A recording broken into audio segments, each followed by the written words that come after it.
আসসালামু আলাইকুম, সবাই নিশ্চয়ই ভালো আছেন। আমিও ভালো আছি আলহামদুলিল্লাহ। তো আমি আছি এখন বাগেরহাটের দহটানা নদীর ব্রিজের উপরে, দহটানা ব্রিজের উপরে। তো আমি এখন এখানে অপেক্ষা করছি একটা পালতোলা নৌকার জন্য। পালতোলা নৌকা সচরাচর আমরা দেখি না, আমাদের এই নদীতে পালতোলা নৌকা দেখা যায় না। তো এখন আমি আর বালা এখানে অপেক্ষা করছি নৌকাটার জন্য। নৌকাটা আমি এখান থেকে দেখাচ্ছি। এই যে আমার একেবারে আঙ্গুলের মাথায় যে ছোট একটা দেখা যাচ্ছে, এটা হচ্ছে পালতোলা নৌকাটা।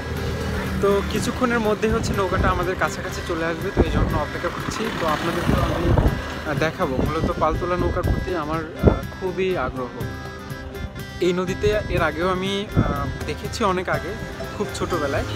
তো সচরাচর যেহেতু দেখা যায় না, সেহেতু এখন এই নৌকাটা দেখে আমার খুবই আগ্রহ জন্মেছে।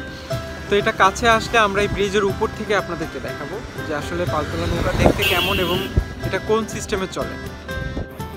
কিছুটা বাতাস হচ্ছে, এজন্য কথা একটু জোরে বলছি। তো নৌকাটা প্রায় কাছাকাছি চলে এসেছে, হয়তোবা আরও 10-15 মিনিট সময় লাগবে আমার একেবারে কাছে আসতে। তো এই নদীতে আরও অনেক নৌকা আছে। আমার এখান থেকে দেখা যাচ্ছে আরও একটা ছোট নৌকা নিয়ে মাছ ধরছেন দুজন জেলে।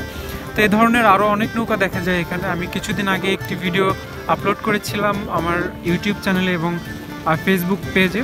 সেখানেও দেখিয়েছিলাম যে কাঁকড়া ধরে কিভাবে নদীতে ছোট ছোট খাঁচার মাধ্যমে সেই কাঁকড়া যে শিকার করে জেলেরা, সেটা দেখিয়েছিলাম। তো আজকে এখানে এসে বেশ ভালো লাগছে।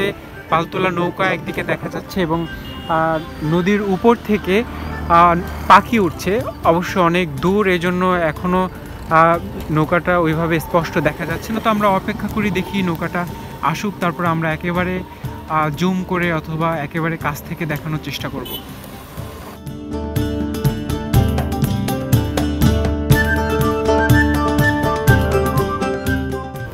আমার অবশ্য দেরি সহ্য হচ্ছে না, কারণ নৌকাটা আমার কাছে আসতে আসতে হয়তোবা সন্ধ্যা হয়ে যেতে পারে। তো আশা করছি যে আলো থাকবে, সেই আপনাদেরকেও আলো থাকা অবস্থাতেই নৌকাটি দেখাতে পারবো। আমি এখান থেকে দূর থেকে আমার খালি চোখে দেখতে পাচ্ছি যে নৌকাটিতে পাল তোলা আছে সবুজ কালারের একটি, এবং নৌকার যে মাঝি তিনি নৌকা কিন্তু বৈঠা দিয়েও এটা নিয়ন্ত্রণ করছে, অর্থাৎ যে ব্রেক সে ডানে যাবে নাকি বায়ে যাবে সেটি সে বৈঠার মাধ্যমে নিয়ন্ত্রণ করছে।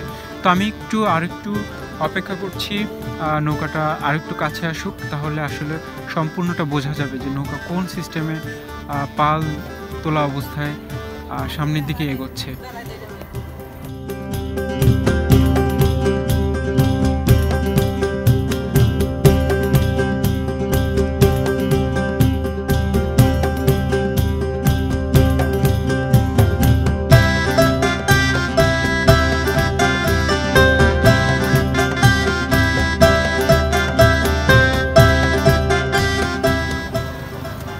বন্ধুরা, আপনারা দেখতে পাচ্ছেন নৌকাটি কিন্তু একেবারেই আমার কাছাকাছি চলে এসেছে। আমি আর একটু সামনের দিকে যাচ্ছি। পালতোলা নৌকার বিশেষ যে বৈশিষ্ট্য সেটি হচ্ছে এই যে সবুজ কালারের যে কাপড়টা দেখা যাচ্ছে, এটিকে পাল বলা হয়। তো এই পালে পেছন থেকে বাতাস এসে বেঁধে যায় এবং সেই বাধাপ্রাপ্ত হয়ে নৌকাটাকে ঠেলে সামনের দিকে নিয়ে যায়, অর্থাৎ বাতাসে নিয়ন্ত্রিত নৌকা। মানে যখন বাতাস থাকে তখনই পাল তুলে দেয় মাঝিরা। তো আমি আর একটু জুম করে দেখাচ্ছি। বেশ ভালোই লাগছে, দেখতেও খুব সুন্দর লাগছে। আমার যেটা মনে হয় এই নৌকাটি মাঝি সম্ভবত মাছ ধরতে গিয়েছিলেন তার নৌকাতে, অথবা তিনি কোনো সবজি নিয়ে কোনো বাজারে গিয়েছিলেন, তেমনটি মনে হচ্ছে। তো যেহেতু তিনি ব্রিজের নিচে ঢুকছেন, আমি আবারও ব্রিজের অপর সাইডে দেখাবো। পালতোলা নৌকাটি দহটানা ব্রিজের নিচ থেকে বের হয়ে যাচ্ছে, সেখানে মাঝিও তার বৈঠা দিয়ে নিয়ন্ত্রণ করছে, দেখতে পাওয়া যাচ্ছে। তো দর্শক, আপনাদের কাছে কেমন লাগলো পালতোলা নৌকা সেটি অবশ্যই জানাবেন। আমার কাছে কিন্তু বেশ ভালো লাগছে, কারণ আনকমন এই নৌকাগুলা সচরাচর দেখা যায় না। আমরা সাধারণত টেলিভিশনের পর্দায় পালতোলা নৌকা সাধারণত দেখেছি অনেক, আর যারা গ্রাম অঞ্চলে বসবাস করেন তারা অনেক দেখেছেন পাল তোলে কীভাবে নৌকা নিয়ে সামনের দিকে যেতে হয়। তো বন্ধুরা, যদি আপনাদের ভিডিওটি ভালো লেগে থাকে তাহলে অবশ্যই শেয়ার করবেন। গ্রাম বাংলার এই যে সৌন্দর্য সেটি সবার সামনে তুলে ধরার জন্য। আর যদি ভালো লাগে তাহলে অবশ্যই লাইক দিতে ভুলবেন না, এবং যদি আপনি এই চ্যানেলটিতে নতুন হয়ে থাকেন তাহলে অবশ্যই কিন্তু সাবস্ক্রাইব করবেন এবং বেল আইকন অবশ্যই প্রেস করবেন। তো সবাইকে ধন্যবাদ জানাচ্ছি এতক্ষণ সঙ্গে থাকার জন্য। আল্লাহ হাফেজ, সবাই ভালো থাকবেন।